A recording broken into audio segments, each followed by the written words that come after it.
Hi there YouTube, Cageside London, back once again with another video, and today we're going to be talking about Mr. McMahon. The up and coming documentary that will be featured on him will be released by Netflix on September the 25th, Wednesday, the September the 25th. I for one will be binge watching that. I cannot wait. Been following the Mr. McMahon case very closely. As we all know, Janel Grant has filed a lawsuit against Mr. McMahon, hence why he stepped down from TKO and the board from that. And as we learned about that, what is quite interesting is that the documentary was actually filmed whilst these allegations came out, and whilst the court documents came out for this. So I'll be interested to see. I know that the FBI are doing their investigations, but there is some interesting news, and that is the fact that Vince McMahon has now came out with a statement following on from this prior to its release. So 2 days out from its release, we're currently on Monday, the 23rd, and also it's going to be released to the world, and we can all view the documentary series come September the 25th.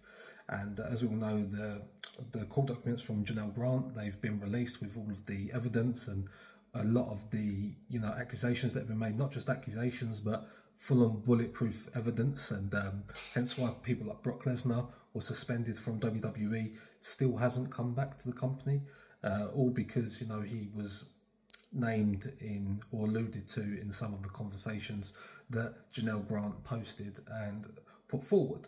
So I must say that obviously a lot of people say innocent until proven guilty, but going by the evidence that we've seen from Janel Grant, and not only that, but Ashley Mazzaro, and the fact, the allegations that were made there in regards to the tribute to the troops, that, if you're not familiar, Ashley Mazzaro, there was an incident with her back when she was in WWE, when they flew out to do the tribute to the troops show, and that is documented. So if you wish to go and view that, please do search that up, and it is quite well documented. And I think it's just another one of those cases where someone using their power to abuse others, which is sad to see. We're seeing that with Harvey Weinstein, all these other people that have come out from the woodworks, R. Kelly, currently P. Diddy, all these people using their power status to influence these, to obviously have power over other people and make them do be in situations which they don't want to be in. And that being said, I'm going to read out the statement. Vince McMahon said, "I don't regret participating in this Netflix documentary. The producers had an opportunity to tell an objective story about my life and the incredible business I built, which were equally filled with excitement, drama, fun, and a fair amount of controversy and life lessons." I suppose that will be documented in there. I mean, as we saw by the trailer, Chris Benoit, the steroids, stuff like that. Unfortunately, based on an early partial cut I've seen, this doc falls short and takes the predictable path of conflating the Mr. McMahon character with my true self, Vince. The title and promos alone make that evident. So he's referring to the promos that were made or featured in the trailer, which captures a lot of him portraying a Mr. McMahon character on screen, with the KMA club, for instance. A lot has been misrepresented or left out entirely in an effort to leave viewers intentionally confused. The producers used typical editing tricks with out of context footage and dated sound bites, etc., to distort the viewer's perception and support a deceptive narrative. In an attempt to further their misleading account, the producers use a lawsuit based on an affair I ended as evidence that I am, in fact, Mr. McMahon. I hope the viewer will keep an open mind and remember that there are two sides to every story. Now, whilst that remains true, and there are two sides to everyone's story, or to a story, I think just based on the evidence alone that we've seen come forward, speaks volumes and speaks evidence. It's evident to see that from the conversations that we've seen alone, if they are indeed true, because it is speculation at this point, but based on that opinion, and based on him stepping down, TKO obviously pushing him out the door, I think it speaks volumes. Because if there wasn't any real credibility at all, or, you know, sniff of credibility, then they would have kept him on there and kept him, you know, at the top of that forefront, and obviously stuck by him in that.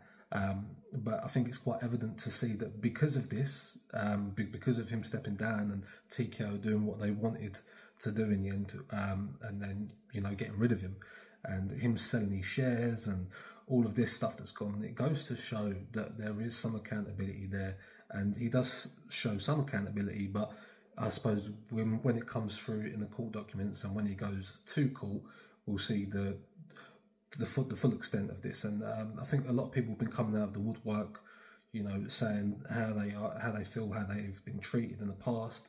But then there are these superstars, if you want to call them that have come out and stood by Mr. McMahon or Vince. And the way that, like, for instance, Mick Foley recently came out and said that, you know, how does he feel about these allegations? Bearing in mind that Mick Foley's done some work with victims of the type of stuff that, you know, is being alleged here upon Mr. McMahon, Vince. And he stood by him. He said, you know, it's hard to fathom, you know, but he's going to leave it to the courts and stuff like that. But because of the sheer evidence that have come out and been made public in documentation, which I'll leave a link down to below, it's hard to obviously say them sort of things. It bothers me that he's even said that when you've obviously been in touch and, you know, with these victims and supported victims, you know, that have been victims of the sort of stuff that has been alleged upon Mr. McMahon. So I suppose, you know, time will tell, but I for one will be watching the documentary. This is definitely a statement to save face and to try and obviously keep whoever may be on Mr. McMahon's side or Vince's side on his side still. But I think it's because he knows what's about to come. The interesting part is that they obviously, as I said, they was already filming when this news came out, and this documentary was obviously, I think, was in the process of 2 years of filming roughly.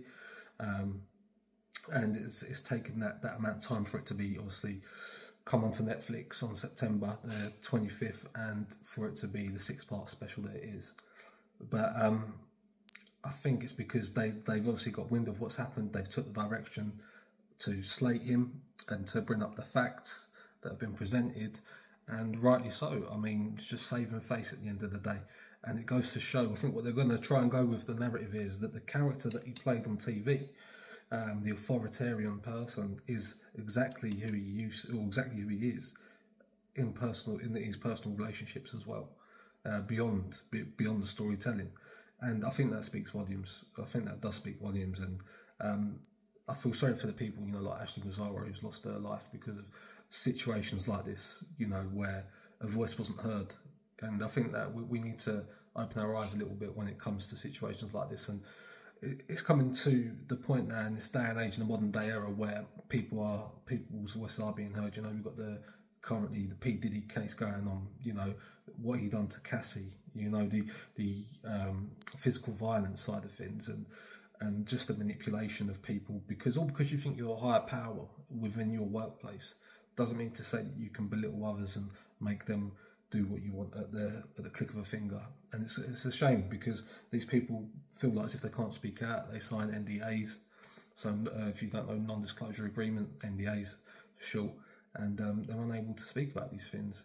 And even in the UK, we've got I think his name was Mohammed Al Fayed or something like that, the guy who owns Harrods. You know, there's a lot of stuff going on there to do with that, and how he used his position of power to make women do what he wanted, and use them as toys, and, you know, sign NDAs, non-disclosure agreements. So it's an interesting space just in the world, and how all of this is coming to light.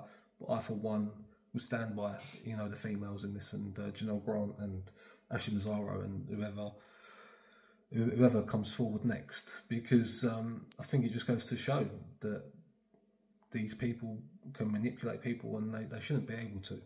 And it's interesting times. But that is the statement coming from Mr. McMahon. Please do let me know your thoughts. Like, comment and subscribe if you haven't done already. I'll be posting some continuation of this once I've watch the documentary. I'm going to give my feedback on it and tell you what I think. It'll be interesting to see how they speak about the steroids, you know, Chris Benoit, you know, because the steroids things came about after Eddie Guerrero, which was good to see, you know, the wellness policy. Then we also had the Chris Benoit tragedy as well, and about his CTE, and you know how his brain was one of an 80-year-old, I believe, when they'd done psychology reports on the brain, on CT scans and stuff, on the post-mortem.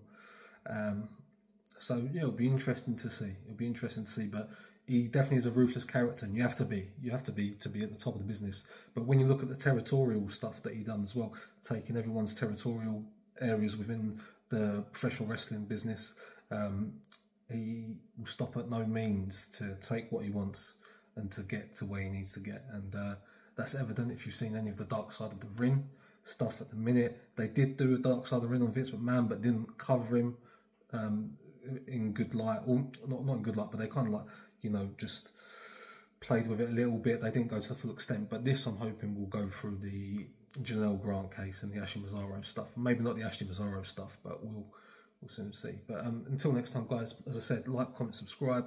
Will be more content on this and UFC related stuff, so give it a thumbs up and take care. Bye.